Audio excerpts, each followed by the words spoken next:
बिस्मिल्लाहिर्रहमानिर्रहीम, अस्सलाम वालेकुम। आपका दोस्त सलमान हैदर। दुआ है परवरदिगार से कि उसने आपको और आपके अहले खाना को अपनी हिफ्ज़ो मान में रखा हो। लेकिन सबसे बड़ी खबर आ गई जिसको हम 3 और 4 फरवरी एक्सपेक्ट कर रहे थे। मेरे गुज़िश्ता व्लॉग्स में था कि ये तय हो चुका है कि इमरान खान साहब को सैफर में सजा देनी ही देनी है, ताकि किसी हद तक जो थोड़ी बहुत कयास भी है ना कि इमरान खान साहब की जिस तरह 9 मई के केसेस में इमरान खान साहब की जमानत हो चुकी है, दीगर मामलात पर तोशाखाना में इमरान खान साहब की सजा ही मुअत्तल हो चुकी है, तो कोई ऐसा शक शुबा ना रह जाए कि कोई सुप्रीम कोर्ट, कोई हाई कोर्ट, कोई ऐसी चीज आके उनको रिहा ना कर दे। और दूसरा सबसे बड़ा मसला डेफिनेटली प्रोवोक करना है पाकिस्तान तहरीक इंसाफ के मुश्तल कारकुनों को। तो ये सारी चीजें थी, तो मैंने 3-4 तारीख तक कहा था, लेकिन जिस तरह रात गए समात हुई, पूरा क्वेश्चनर तैयार हुआ 342 का, और फिर इमरान खान साहब के वकला के बगैर उसको जिस तरीके से लेके चला गया और फैसला दिया गया, तो खैर केस तो उड़ जाना। इसलिए इब्तिदा में आपको सिर्फ बोलूँ, सबर से काम लें। इमरान खान साहब का पैगाम तो भी मैं आपको बताता हूँ जो फैसले के बाद उन्होंने दिया, लेकिन सबर और इस्तकामत के साथ कायम लेना, यही जिंदा और खानदानी और नस्ली कौमों की निशानी होती है। तो आप साबित करें कि आप जिंदा भी हैं, खानदानी भी हैं और नस्ली भी हैं, कि सबर और इस्तकामत के साथ चलें। ठीक है, आज की सबसे बड़ी खबर भी यही थी। साइबर केस का फैसला सुना दिया गया था। 2-3 दिन पहले हम प्रेडिक्ट कर सके थे जिस तरीके से ट्रायल आगे बढ़ाया जा रहा था। इमरान खान का जो दिफा का जो हक था, शाह महमूद कुरैशी इमरान खान साहब के वकला का, वही, और जिरा का जो हक था जिस तरीके से वो छीना गया, उसके बाद भी लग रहा था सरकारी वकील ही इमरान खान साहब के हक में इन्वेस्टिगेट कर रहे थे, और पता था कि जल्द जल्द इलेक्शन से पहले पहले ना इस सिलसिले में फैसला सुनाना है। और सजाओं में जो तफसील है, तो इमरान खान और शाह महमूद कुरैशी साहब की 10 साल की सजा कैद बामुशक्कत की रखी गई है, और वजह भी यही है कि 10 साल कैद की सजा मुअत्तल नहीं हो सकती। 3 साल 4 साल तक की होती है कि छोटी सजा वो मुअत्तल हो जाती है, जिस तरह तोशाखाना में इमरान खान साहब की हुई है। तो ये जानबूझ के रखा गया कि ताकि इस प्रोसेस को बड़ा किया जा सके किसी तरीके से। तो ये फैसला अब जारी बात है इस्लामाबाद हाई कोर्ट जाएगा और फिर ये सुप्रीम कोर्ट जाएगा। इस्लामाबाद हाई कोर्ट में किस तरीके से इसको लिंगर ऑन किया जाएगा ये भी आपको भी पता है। ये तय है कि इस केस में किसी किस्म की कोई जानी मुर्दार केस है ये। लेकिन बहरहाल तोशाखाना केस की तरह यहाँ रिलीफ मिलेगा, लेकिन थोड़ा टाइम लगेगा। तो फैसला निहायत उजरत में सुनाया गया, ये सारी दुनिया भी देख रही है, रिपोर्ट भी इसी तरह ही हो रहा है। और जो समझ में आ रहा है वो यही है कि इलेक्शन से पहले, मेरा तज़किया ये है कि इलेक्शन से पहले किसी सूरत भी इमरान खान साहब को बाहर नहीं जाने देना। अच्छा जी, उधर अगर ये 8 फरवरी से पहले आ गए तो फिर सारी सूरत हाल। और कल इमरान खान साहब ने वैसे ही चैलेंज कर दिया था कि एक बार मुझे परेड ग्राउंड में एक जलसा करने दें, फिर देखें कहाँ जाता है। तो अब यहाँ तक तो चीज़ है, और बाकायदा तौर पर यहाँ तक कहा गया कि इमरान खान साहब के ये केस पे ना बंदूकें तक तानी गई हैं वकला के ऊपर। वो आगे चल के बताता हूँ। बहरहाल पीटीआई के वर्कर्स को मुश्तल नहीं होना, और यही सारा काम है। और पता चलेगा पार्टी आप लोग की मजबूत है या नहीं है, तो यही पता चलेगा, और ताकि कोई क्रैकडाउन हो सके, ये पूरी एक वजह है। तो बहरहाल 342 का सवालनामा था।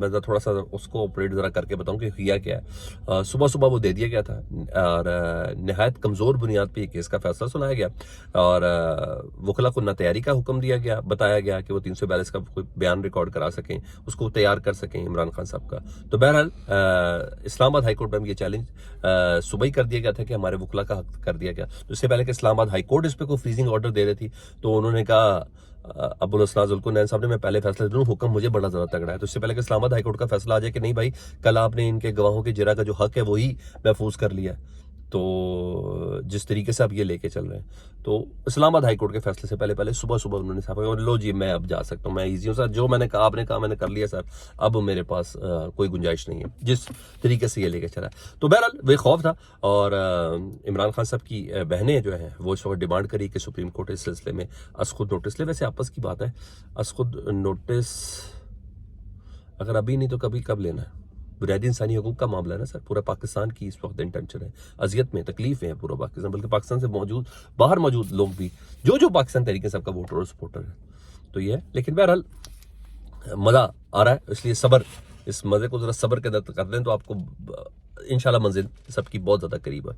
तो इमरान खान साहब को पता था कि 1-2 दिन में ये फैसला आना है, और कि वर्कर्स को मुश्तिल किया जाएगा, ये किस किस्म की एक सज़ा दी जाएगी, तो इंस्टिगेट किया जाएगा। और पीटीआई की कोर कमेटी कल से ही बता रही है, जो डिसेंट लोग हैं वो तमाम ट्वीट्स के ज़रिए बता रहे हैं कि आप लोगों ने मुश्तिल नहीं होना, अपने हवास को काबू में रखना है, और जज्बाती नहीं होना, सब्र से काम लेना है। ये सारा मैच फिक्स है, और ये सब कुछ रिवर्स होगा, ये पीटीए की कोर कमेटी के लोग तो मुसलसल ये कह रहे हैं, मगर ये मैसेज सब तक पहुंचना इतना मुमकिन भी नहीं है। जारी हर एक की ये ट्विटर और ये इन सब चीज़ों पे इतनी एक्सेस है भी नहीं। तो इमरान खान साहब ने पैगाम भेजा थी जेल से, और उसको मैं ज़रा कोट एंड कोट कर देता हूँ। वो कहते हैं कि मेरे पाकिस्तानियों, आप सब ने यकीनन अब तक वकला से ये सुन लिया होगा कि किस तरह आईनी तकाज़ों और कानूनी ज़ाब्तों को रोनते हुए सैफर समेत दीगर झूठे केसेस का ट्रायल मुकम्मल किया जा रहा है। याद रखें, सैफर केस में 2 दफ़ा इस्लामाबाद हाई कोर्ट इस केस को कलअदम करार दे चुकी है, इसकी कार्रवाई को, और असर नौ शुरू करने का हुक्म दिया है, क्योंकि इस केस को आइन और कानून को रोनते हुए चलाने की कोशिश की गई है। इमरान खान साहब का मैसेज है सारे पाकिस्तानियों के लिए, ठीक है। और फिर इस केस में सुप्रीम कोर्ट मुझे जमानत भी दे चुकी है। सारी इमारत, यानी ये तय है कि सारी इमारत झूठ के ऊपर खड़ी है और फरेब के ऊपर खड़ी है। मरकजी जो गवाहान थे उनके बयानात से भी इस केस में मेरे और शाह महमूद कुरैशी के हवाले से कुछ भी नहीं निकला, जिस पर मंसूबा साज, जी हाँ, मंसूबा साज जो हैं वो घबरा गए हैं। इसीलिए तमाम कानून और जवाबित मुकम्मल किए बगैर इसको ख़त्म करना चाहते हैं। ये ट्रायल नहीं, फिक्स मैच है, जिसका नतीजा लंदन प्लान के, जी हाँ, लंदन प्लान के किरदारों और मंसूबा साजों ने पहले ही तय कर लिया था, और मुझे यही वजह थी कि इस केस का पहले से इल्म था। मजीद उनका कहना था कि ये लोग, ये बहुत इंपॉर्टेंट पैगाम है, ये सबको देखना है, ये लोग चाहते हैं कि इस केस में सख्त सजा दिलाकर आपको इश्तियाल दिलाया जाए, यानी पाकिस्तानी कौम को इश्तियाल दिलाया जाए, ताकि आप सड़कों पर निकलें और उसमें ये अपने नामालूम अफराद शामिल करके, प्लानर जो है ये अपने नामालूम अफराद शामिल करके इसे 9 मई की तर्ज का, यानी ये 9 मई के हवाले से भी कह रहे हैं कि नामालूम अफराद जिसमें शामिल थे, एक फॉल्स फ्लैग ऑपरेशन हुआ था। उन्हें कहा इसी तरह ये अपने नामालूम अफराद शामिल करके जब आप लोग कभी सड़कों पे निकलेंगे इश्तियाल करने के लिए या एहतजाज करने के लिए, तो अपनी मर्जी के नताइज हासिल करेंगे दूसरा फ्लैग, फॉल्स फ्लैग ऑपरेशन करने के लिए। तो खान साहब ने इस हद तक कहा कि इत्मीनान से चलें। उन्हें कहा मायूस और बददिल ना हो, ये कोशिश करें कि मायूस और बददिल होकर आप 8 फरवरी को ना निकलें और घरों में ही बैठे रहें। जी हाँ, खान साहब ने पूरा प्लान, सर मजे की बात खान साहब ये बताने, हमने 2-3 दिन पहले बताया था कि ये सारा बेसिकली काम ये होगा, अगर मेरे पिछले व्लॉग्स देखें तो इस हद तक खान साहब को समझ बूझ है। उन्होंने कहा मेरे पाकिस्तानियों, आप लोगों की जंग और इम्तिहान ये है, अब है जंग और इम्तिहान आप लोगों की। आपने पुरअमन रहते हुए हर जुल्म का बदला 8 फरवरी को अपने वोट से देना है। बेकसूर पाकिस्तानियों को इंसाफ और ज्यादती जो हो रही है उनके साथ, इंसाफ और उसके हवाले से रिहाई आपके वोट के जरिए मिलेगी।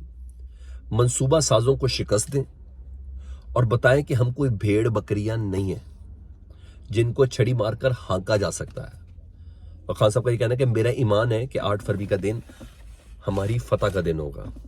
तो खान साहब ने का ये मैसेज, जारी बात है, मैं तो नहीं चाहूँगा कि पाकिस्तान के हालात ख़राब हो, मैं तो नहीं चाहूँगा कि 9 मई की तर्ज की कोई और सूरत हाल पाकिस्तान फेस करे।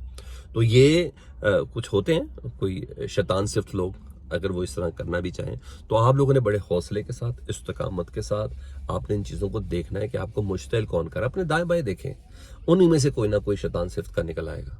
सबसे बेहतरीन चीज़ है 8 फरवरी घर ना बैठें, अपना प्रोटेस्ट वोट की पर्ची के साथ दें, ताकि पता चले कि पाकिस्तान की कौम की हैसियत से आप चाहते क्या है।